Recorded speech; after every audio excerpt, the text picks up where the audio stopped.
Thank you first and foremost for joining tonight and taking some time out. I really appreciate it.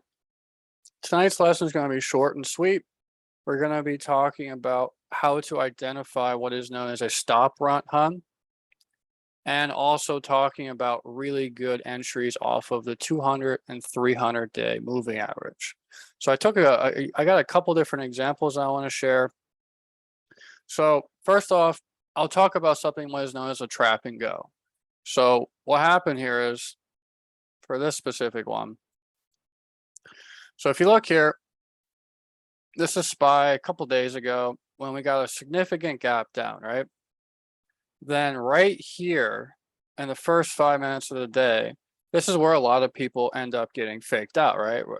They think it's going to be bullish. They think it's going to end up pretty much just going straight back up. But what actually happens is we get a failed breakout, and then we get what is known as a morning rollover, right? So this is the rollover right here.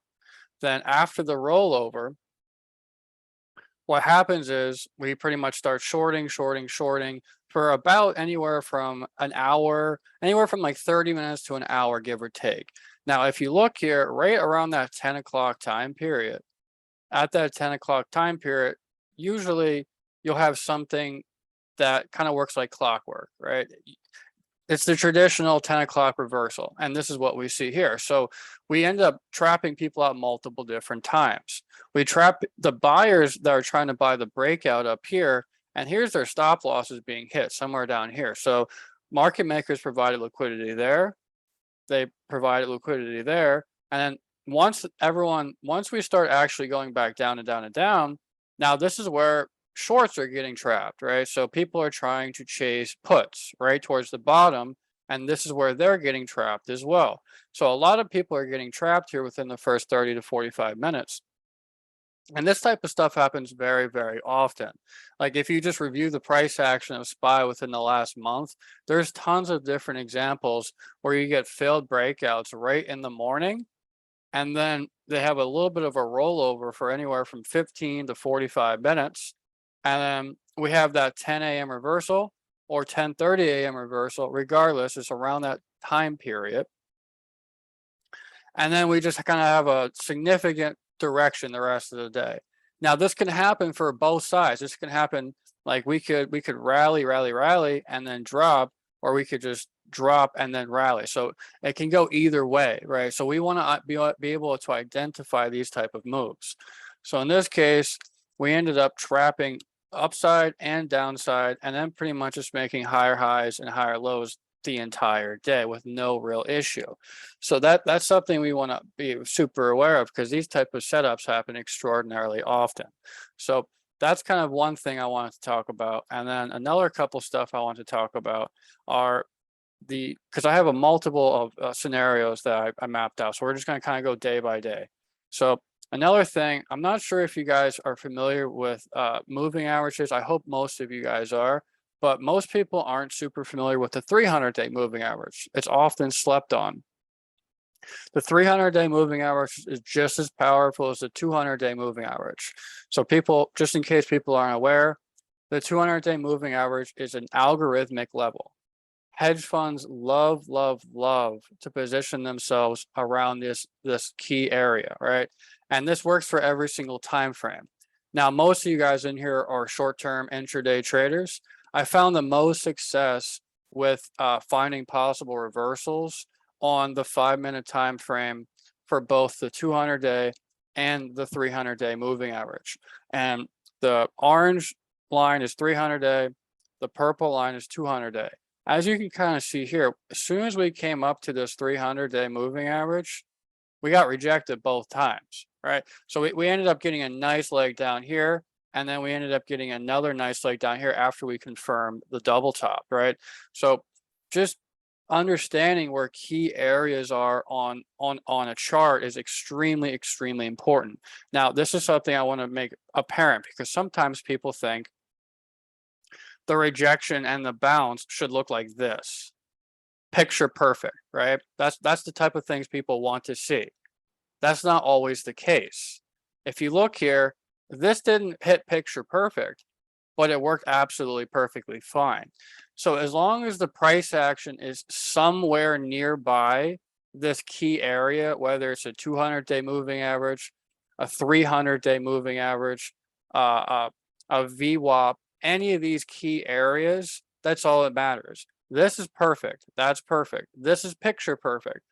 Every single one of these scenarios are great, right? So like you want to pre-position yourself either off the bounces or off the rejects, simply because you can get some absolutely fantastic risk rewards. Just think about this. So we had a double top. We came all the way back down to a key 475 psychological hold number, right? We came into a base of participation. Participants are willing to step up here. And then we ended up rallying, rally 3 points. And then right at this 5 minute 200-day moving average, guess what happened? We rejected extremely hardcore right towards the end of the day. So you could pre-position yourself if you already know that this is here and we could possibly make a lower high, which we did. So we have multiple confirmations here. We have bearish volume stepping up. We have a lower high formation. And we also have a confirmation of a reject at this key 200-day moving average. So you take these type of trades all day long, and let's pretend you didn't take right at the reject. Maybe you took like right here. Your stop loss is right above this. So your stop loss is extremely minimalized. Right around there. You could even go up there too if you want a little bit tighter or a little bit wider. So let's pretend it's right there. And then we already know where our max target is, somewhere down this participation zone where we bounced. So that's a 3.5 to 1 risk to reward trade. You take these all day long. And remember, your stop loss doesn't stay this. When you're in profit, you move your stop loss down. So in a sense, you're actually forming probably a 15 to 1 risk to reward trade if it goes in your favor. And if it doesn't, who cares? You already know your stop loss. It's extremely minimalized. This is why these are the type of trades I like to trade. I don't like to trade the straight breakouts because my risk to reward is not in my favor. Trading the reversals such as this and at the point of control where most participants are willing to step up, these are where you can get some absolutely banger risk to reward trades. So that's just one day of an example. Let's go to a couple other days. So this is another example of a morning washout. Remember we had that one? So this one looked a little bit different, but this one is a different scenario. So this one we actually rallied for about 30 minutes. And then so this is why it's extremely important to understand where your previous day's participants are sitting towards the high and towards the low. In this case, here's where the participants are sitting towards this high. We came right to it, and a lot of people probably got rejected. You know, they tried to buy the calls up here and they just got absolutely demolished. And you could also kind of tell right beforehand, look at all these, we had 20 minutes of rejections, right? So that's kind of a telltale sign as well. You want to think about the big picture. Anyway, so then we had the morning rollover, and right around that 10:30 a.m., that reversal time period, we ended up trapping more people. So we trapped out buyers, and then we trapped out the people chasing puts towards the lows. You don't want to chase towards the lows, and you don't want to chase at the top. If you haven't pre-positioned yourself somewhere here or somewhere here for shorts or somewhere here for longs, you miss this trade. Don't try to chase puts as it just dropped 5 freaking points, right? You don't do that. That's FOMO trading, and we don't do that shit here, right? Don't chase this. Don't chase this. If you didn't pre-position yourself, you missed the trade. That's okay. No big deal. So that's another example of a morning washout. These type of things happen often. And then these are a couple other examples of how the moving average has worked out for you. 200-day respected perfectly. 200-day respected. 300-day with that bounce. Like people that use 9 and 21 EMA, I'm not scoffing at it, but these are the type of moving averages you should probably really focus on. The 200-day, the 300-day moving average, because when the price action comes towards these areas, you can get some really, really nice risk to reward trades, and they happen pretty often. Not every single day, but they happen relatively often. In this case, so what happened here is we made a higher low, then we made another higher low, We broke through this 300-day moving average, but we ended up retesting it. So we found a new support. You could possibly take an entry there and your risk to reward is absolutely fantastic. Let's pretend you gave yourself a good confirmation. So you waited until the next candle. Let's say you entered right there. Your stop loss could be under there. And then your real target wouldn't be until probably where the last participation zone is, right around there. And we came right to it. Look at that risk to reward, 3.5 to 1. You take these all day long. And same exact mentality. When your price action goes in your favor, your trade goes in your favor, your stop loss is no longer down here. You don't do that. You want to move your stop loss with the trade. So let's pretend, okay, now my price action that was once here is now up here. All right, so I'm way up here. I'm already in profit. Does this make sense to keep your stop loss there? No, it does not. That's ridiculous. You're basically saying it's completely okay that I give up all these profits and I'm going to take a loss if I'm wrong. Like that's ridiculous. You don't do that. You want to secure your profits along the way and move your stop loss with the trade. In this case, my stop loss that was once down here is actually probably now right here underneath this low, underneath that structure. So I'm in a risk-free trade at the moment. I'm probably in a 10 to 1 risk-free trade, risk to reward ratio trade at this point. So we were 3 to 1. Now we're probably 10 to 1 because we keep just moving our stop loss with us. And then same exact thing. Okay, maybe I'm way up here now. Now my stop loss is probably somewhere right there, right underneath this structure. Okay, now I'm way up here. Guess where my stop loss is? Underneath this structure. You get the point. Move your stop loss with the trade. Very important. So that's another example. Here's another day. Look what happened. We had a nice, absolute, just complete tanking, right? And then what happened?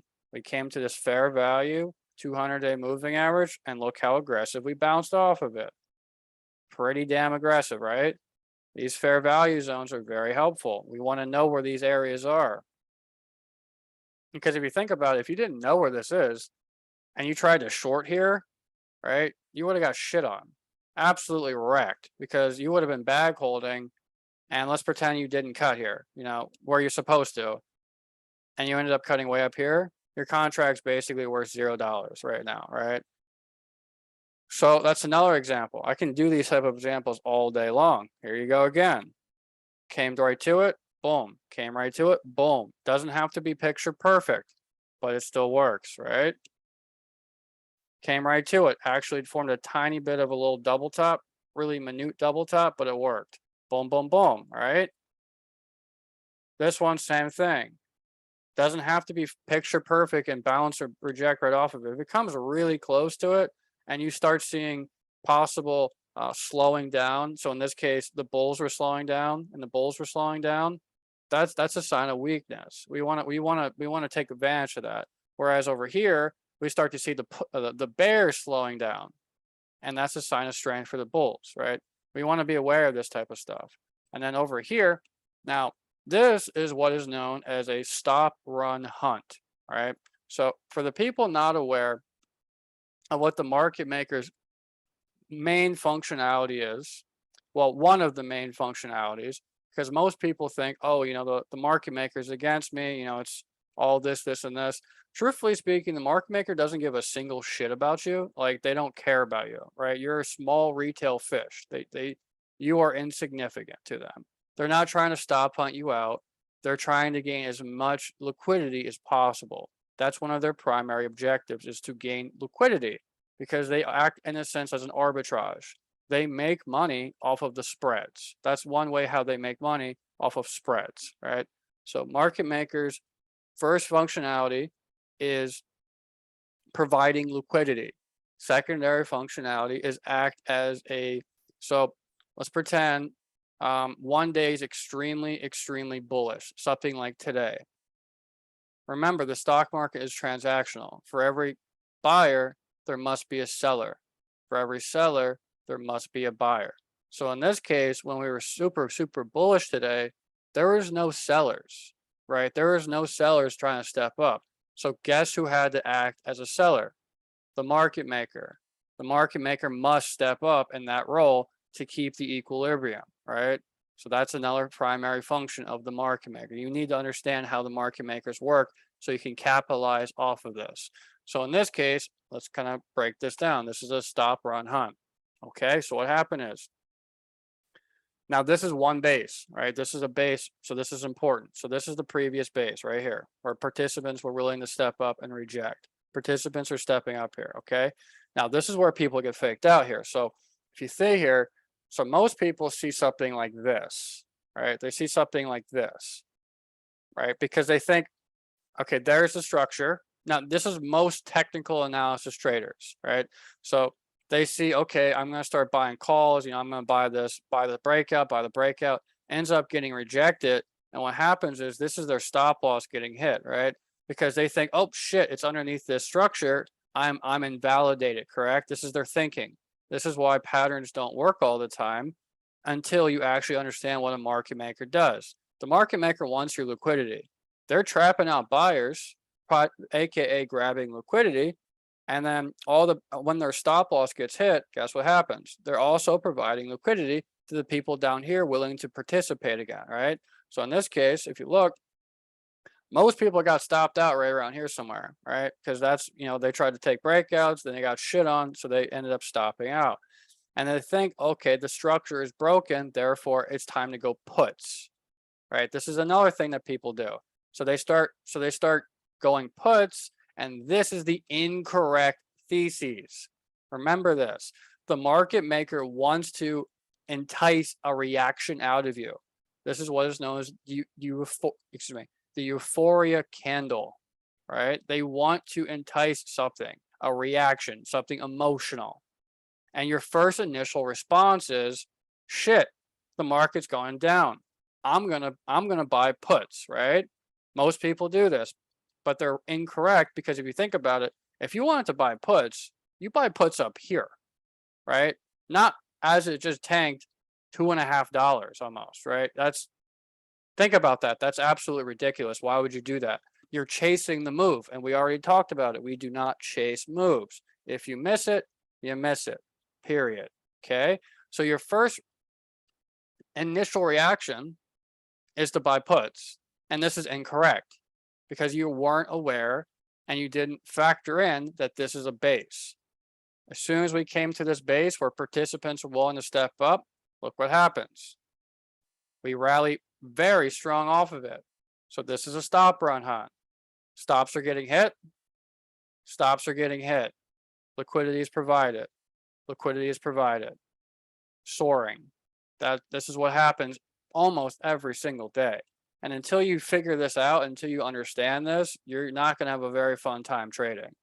Stop run hunts happen very often, and you need to identify them to get a good risk to reward trade.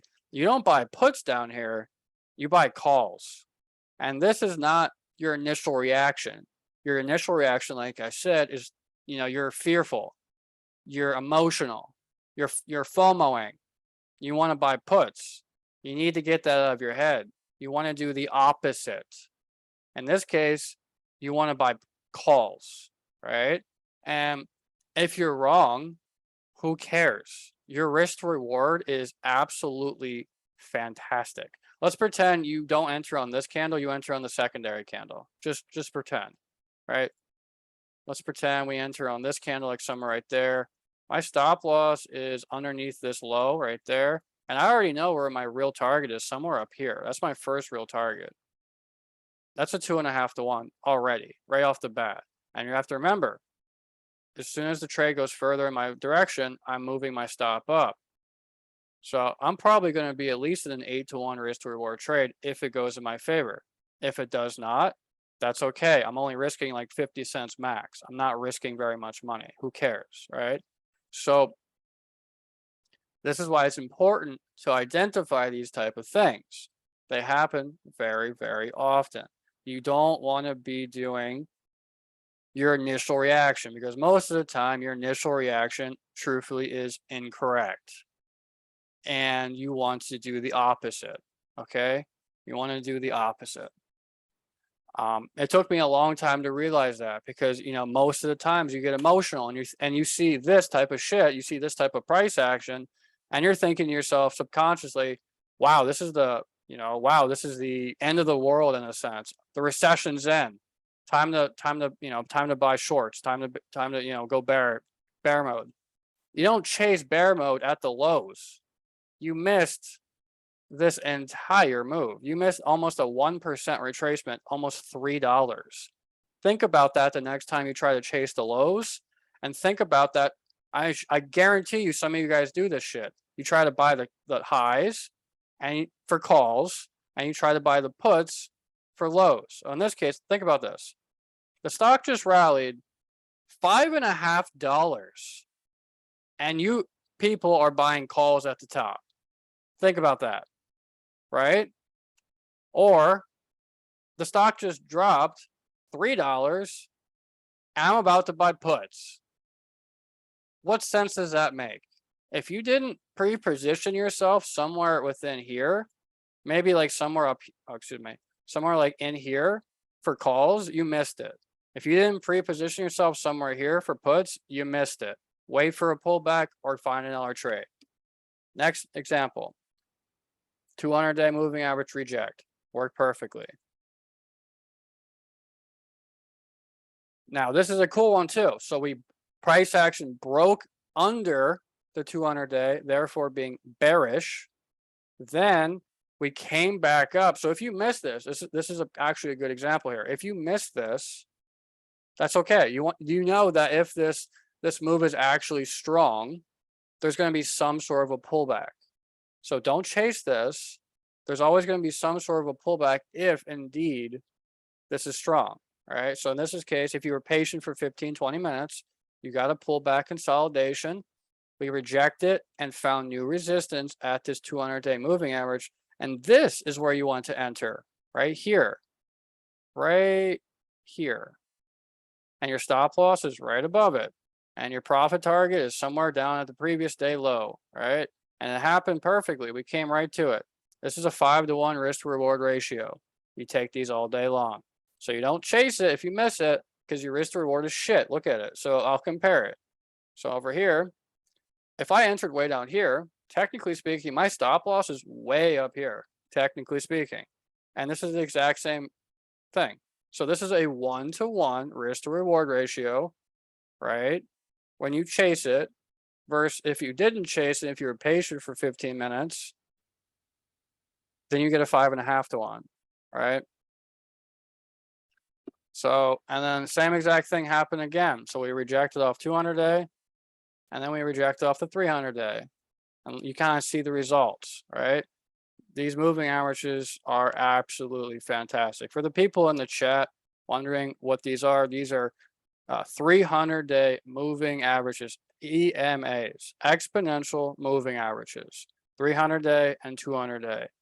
I do not use SMA, which is simple moving average and or slow moving average on short-term basis. Therefore, short-term basis is more like intraday day trading, whereas I want more reactive, right? So therefore I use EMAs. If I'm swing trading, then I'll use SMAs. So just to kind of clear up that, because I keep saying those as questions.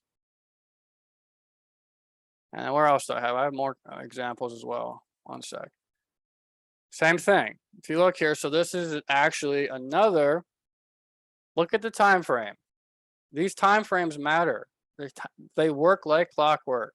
We get a nice little decent rally at the morning. We end up making a lower high, right? Lower high, falling, rolling over, and guess where we came at?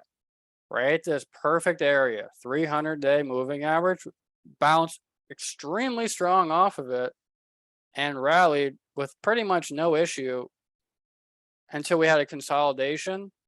So that's a $3.50 move. Now imagine if you had lots of contracts. Imagine if you were trimming along the way and you ended up getting somewhere up here. Let's pretend you just sniped a bottom and you got 6 points. You know how much money you just made?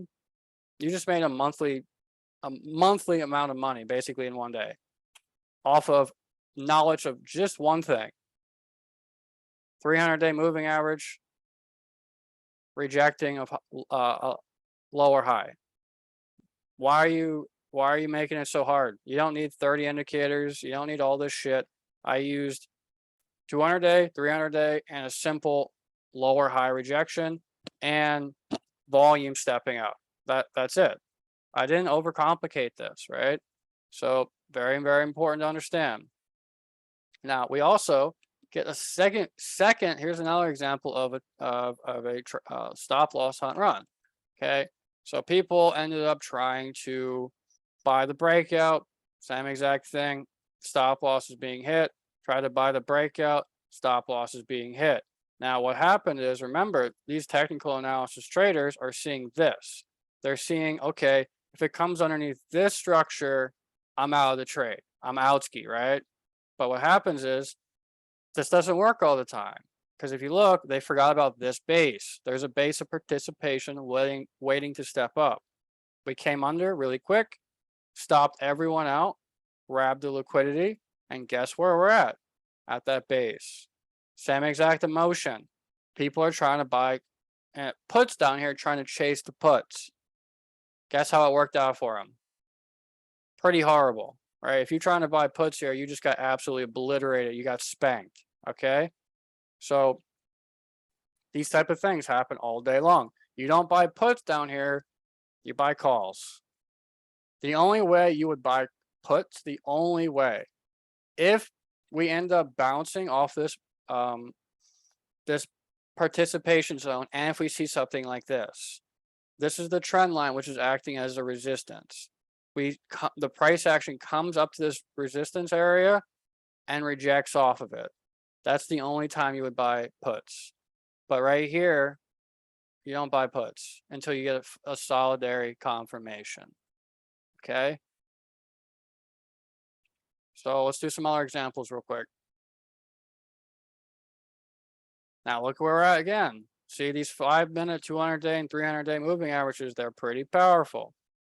Let's say you missed this entire initial rally, or excuse me, this entire initial dump, right? And you're thinking to yourself, I'm about to chase. No. We don't chase here. We wait. We're going to be smart. We wait for a pullback. We see a lower high rejection. We see volume stepping up. There's 3 confirmations right there. Guess what my stop loss is? Right above. Let's pretend we don't even snipe it. Let's pretend we get somewhere down here. Just give ourselves a realistic entry. There's my stop loss. There's the participation zone. Somewhere right down there. 4.5 to 1. You kind of get the point, right? Trade with these algorithmic levels. You'll be a lot more, you'll be structuring a lot better trades. I guarantee you that. And then, now this was today. All right, this is today where it was extremely bullish. We didn't get anything like that. But this type of stuff actually pretty much is pretty important to realize, because if you look here, this is why we ended up getting rejected, right? So most people were trying to buy right out of the gate, and then they kind of failed to realize that, hey, this is the resistance from yesterday. You want to be super duper aware of the current last couple of days. So like maybe if you're intraday trading, you want to be aware of like the last 3 to 4 days of price action. Okay, where are the highs? Where are the lows?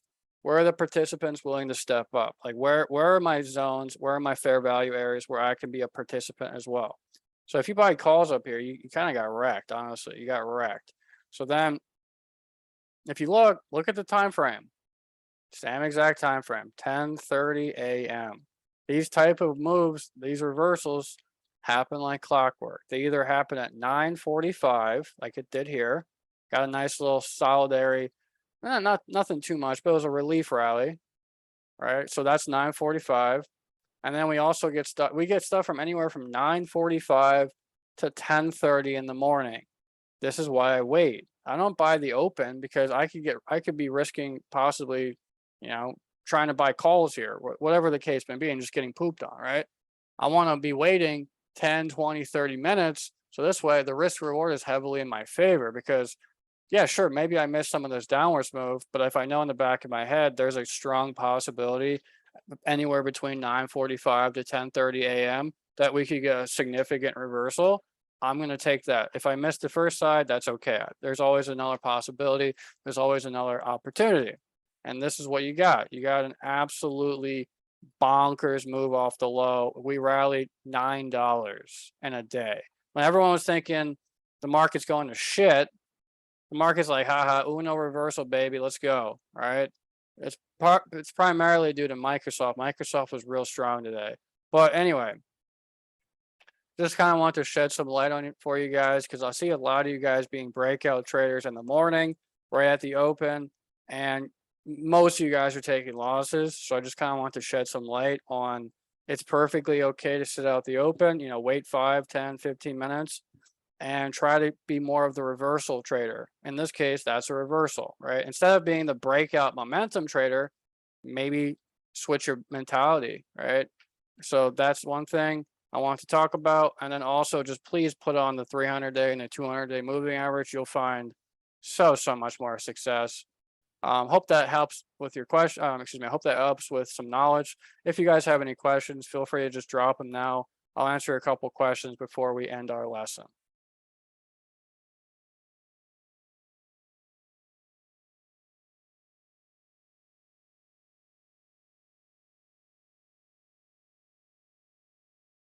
One sec, let me just read some stuff.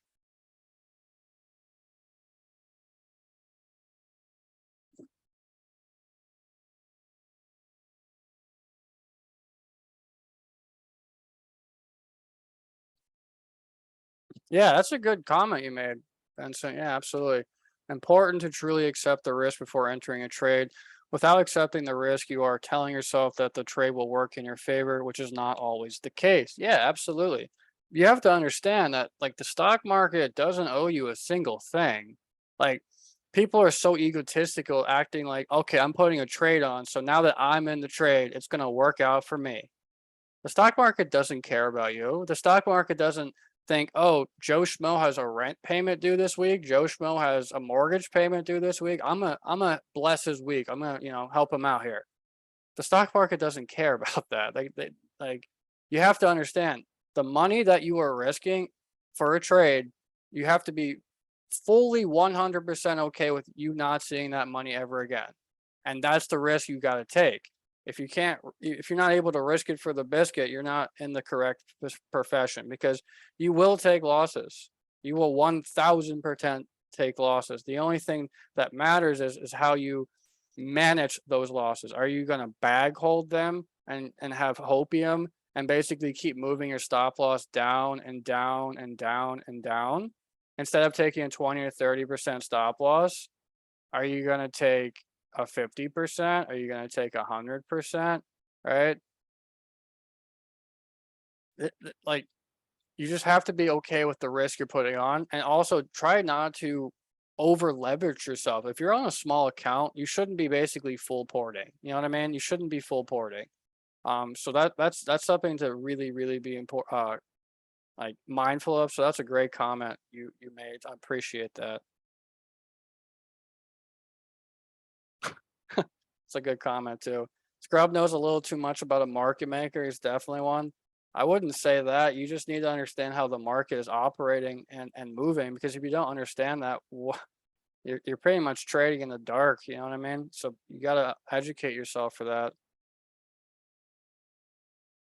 One sec, just still reading. See if I can find some good questions you have.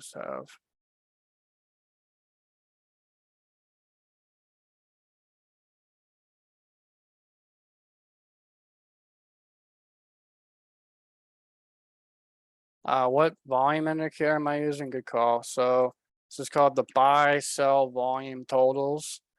This is for TradingView. There's also kind of a similar one for Thinkorswim. If you're curious about it, I have a script. It's a customized script. Just message me privately and I'll send it to you. No problemo. But it basically shows you each who's in control for each volume bar. So instead of this, where you like the normal amount where you don't know who's in control, you actually see who's in control here now. So it's very helpful. So good question. One sec.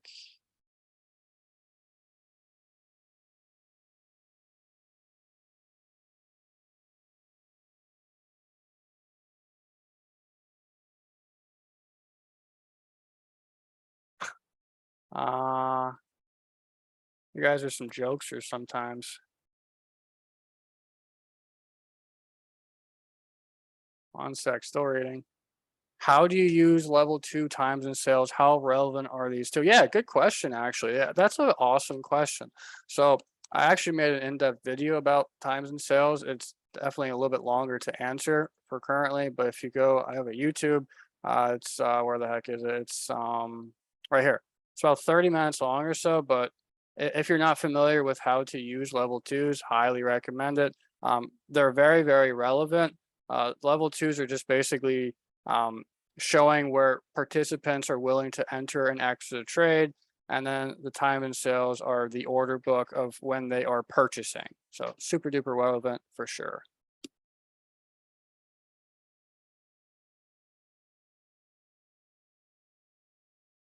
Can you go over what a low or high is? Yeah, that's perfectly. I got you. So one sec.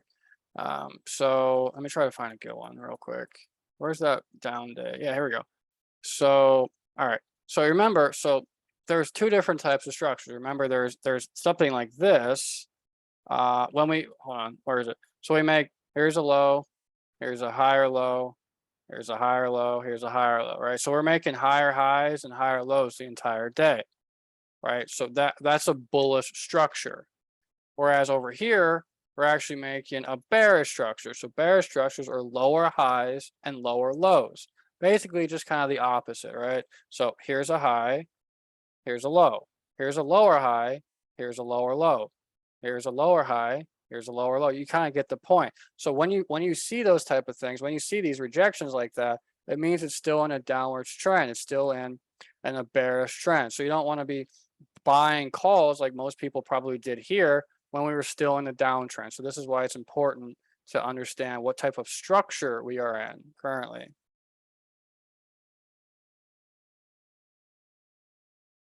One sec, hope that answers your question. I'm gonna keep reading some questions.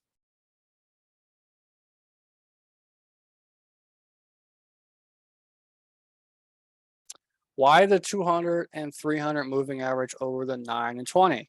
If you think about it, the 200 and 300 hold much more significant weight, right? They might not present themselves as often as you can kind of see here. They don't really show up that often, like per day, but when the price action ends up coming towards them, they're very, very helpful. Like you can get some insane reversals, right? Extremely insane reversals.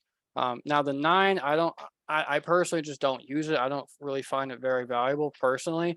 Now the 20 is actually very useful to identify trend. If you use it on the hourly time frame, actually let me throw it on real quick. So I'll put that over here just for shits and giggles. And then I'll put it on the hourly time frame. So if you look at it, this is another reason why I ended up buying calls down here, because this 20 moving average on the hourly acts like a trend, right? Look what happened to it. It bounced extremely strong off of it. So the 20-day moving average on the hourly time frame acts as a trend of where the support area is willing to participate on directional based days. This doesn't really work very well, as you can kind of see here, on choppy days, but on directional days, it helps act as a trend, right? So that's kind of a pro tip for you.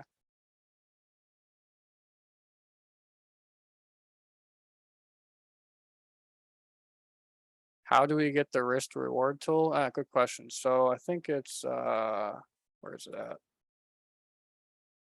So for trading view, it's a couple down under date and price range, and it's the long and short position.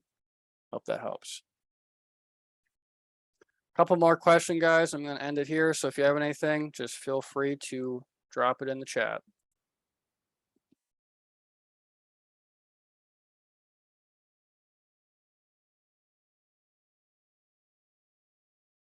Do you ever play breakouts or only reversals? I play breakouts, but only if they're first touch breakouts. I do not play the initial impulse. I've made a couple videos about this. I've talked about it a lot. The initial impulse of breakouts are not ideal. you get some really piss poor risk reward ratios. Definitely don't play the initial breakouts. Learning a lot from your lesson. Oh, thanks. Appreciate that. I'm glad you're finding value. Glad to help. Can you repeat what moving averages you're using, EMA or estimate? Yeah, good. So just to clarify, I am using exponential moving average, EMA, short-term trading.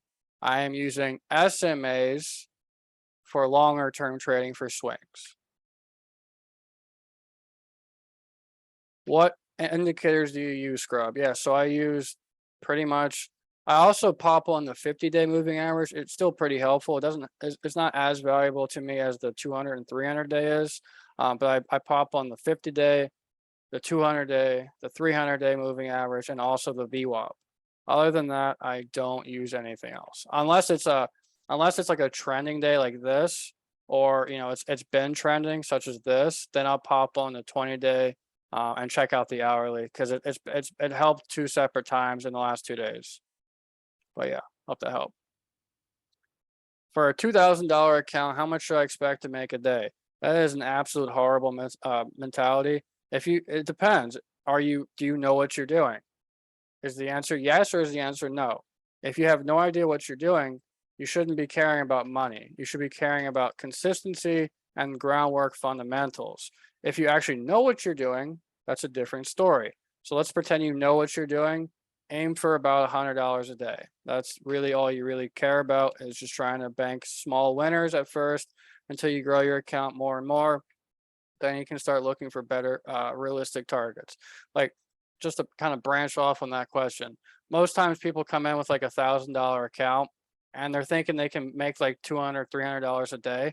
That's absolutely ridiculous, and you're basically delusional. That's not realistic whatsoever. And if you think it's realistic, you pretty much need a reality check. Sure, you might be able to do that once in a blue moon on days like this, but every single day consistently, no, that's completely unrealistic. You like, for $1,000 account, all you should really be looking for is like $50 to $100. Like, that's plenty fine, because it meets your expectations. Because all you technically need for your account to grow compounding is 2% per day. So if you can make 2% of your account per day, you are golden.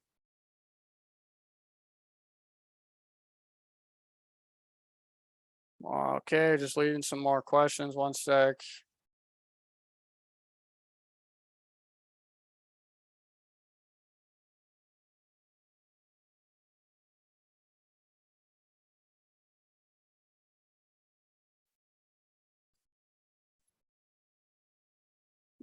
Yeah, so we are approaching a pretty weekly area. So SPY's at an interesting spot. We got to really kind of hold at like 405 to possibly get up to this area participation.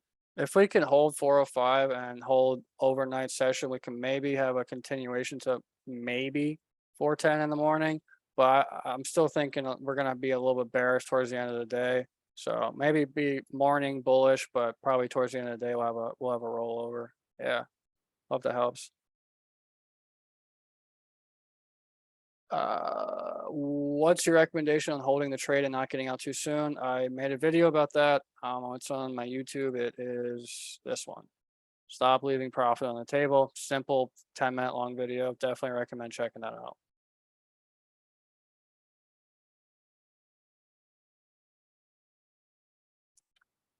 How many contracts do you recommend for a small account? Really depends on what you're trading. I'm not really sure what you're trading, but I would recommend probably absolute maximum $400 position, maximum. So however many contracts that is for you, it could be 2 to 3. And that's like maximum. You should never be doing more than that. But more conservative would be like $300 position for $1,000 account.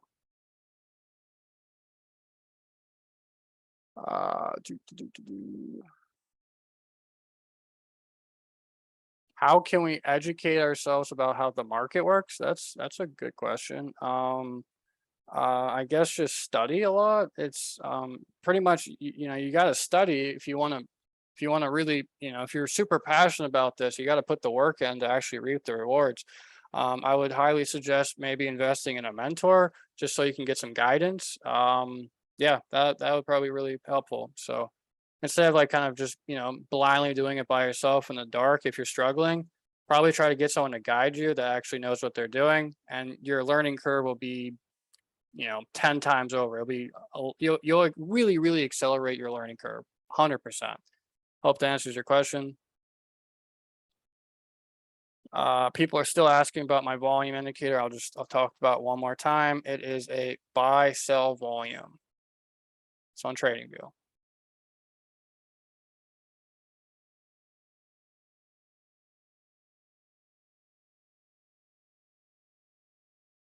Do you enter on the 1 minute? No, I do not enter on the 1 minute. That is very, very, very inconsistent in this market environment.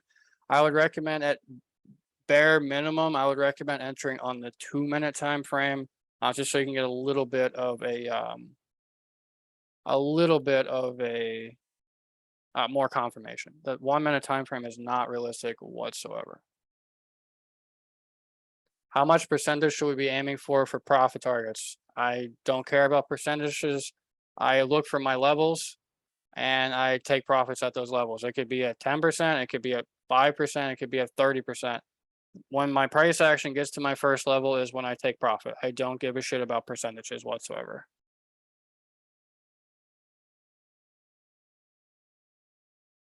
One sec, let me just keep reading.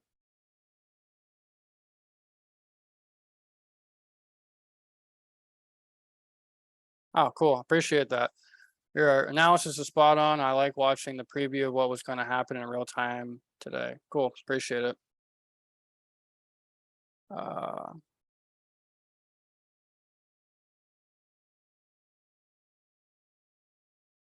Last chance to ask questions, by the way, guys. I'm probably going to end it here in like 2 or 3 minutes. So just if you have anything else, feel free to head it up real quick.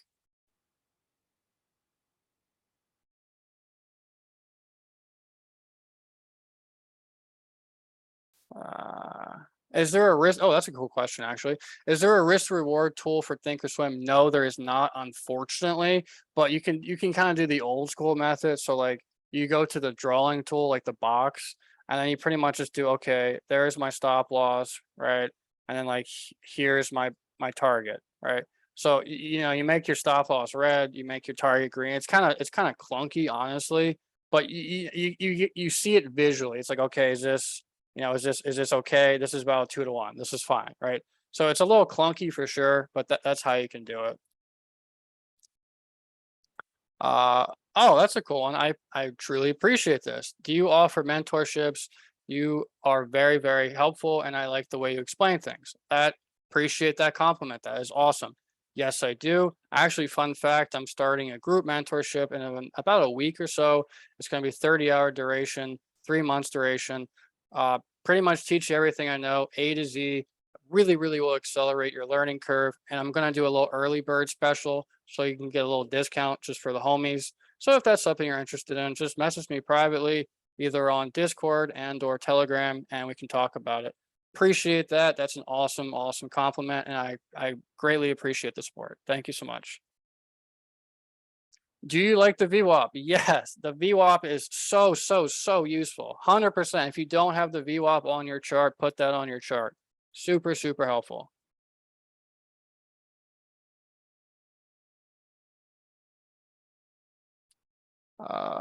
Am I going to post this video on YouTube? Yep, yep, yep. I'll post it probably a little bit later tonight and/or in the morning. Don't worry. I got you guys. Are there any common afternoon reversal times? That's a good question. Um, it's kind of hard for those. If anything, it could be around like 3:30. And it's a more broader reversal time period. It could be like 2:30 to 3:30, honestly. That's when the volume starts really kicking up. What is your bread and butter pattern? I kind of already talked about this in the beginning of the class. I don't necessarily, one pattern is not really like, my bread and butter. I use multiple different patterns, but I don't rely on them simply because what we talked about at first, the stop run hunts kind of invalidate a lot of patterns, right? So yeah. Just reading questions one last second, then I'm probably gonna end it here. Let me see if there's anything cool. Oh, that's a good one. How much money do you think I should pump into my account for a first time trader? Oh, yeah. So this is a great question. So sometimes people have like a horrible misconception and they're like, oh, I got to put in 10 grand. I got to put in 20 grand, to be profitable. That is far, far from true. Because if you're a first time trader with barely any experience and you don't know what you're doing, if you put that much money into an account and you don't know what you're doing, you're going to blow probably 90% of that account. And that's just ridiculous. You're literally just throwing away money, right? So I would recommend putting in $500 or maybe $1,000 and trying to start from the ground up, learning the consistency factor, learning the groundwork, learning the fundamentals. And I'm a huge, huge advocate for mentors. I have a mentor myself. That's how I learn really quickly. Um, Definitely invest in education. It is very, very helpful. It'll really expedite your learning curve. So if you're struggling, definitely something to think about. Hope that helps. What else we got here?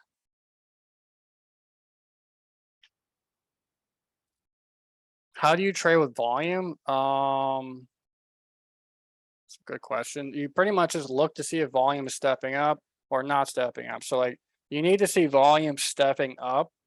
Like if there's a possible breakout, the volume needs to be greater than or at least equal to the predecessor, right? Because if it's less than the predecessor, like let's pretend this is the breakout area right here.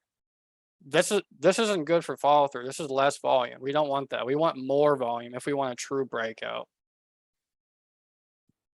All right, I'm gonna take one more question, then I'm gonna end it here. Let me see here. Any good questions? Let's see.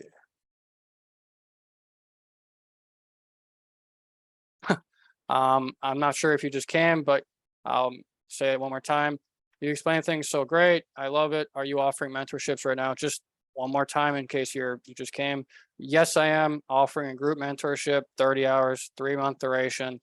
Pretty much going to hold your hand through the entire process. We're going to do trade breakdowns, teach you everything I know.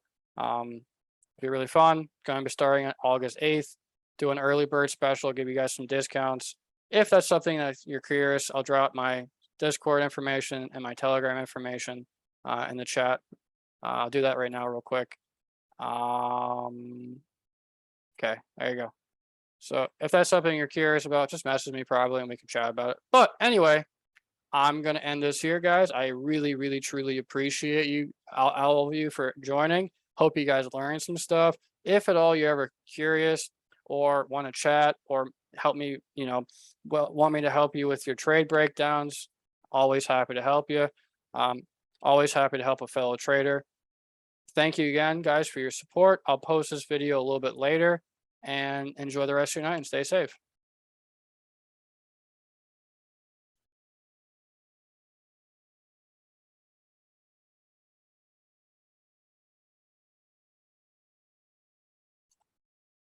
Sorry, guys.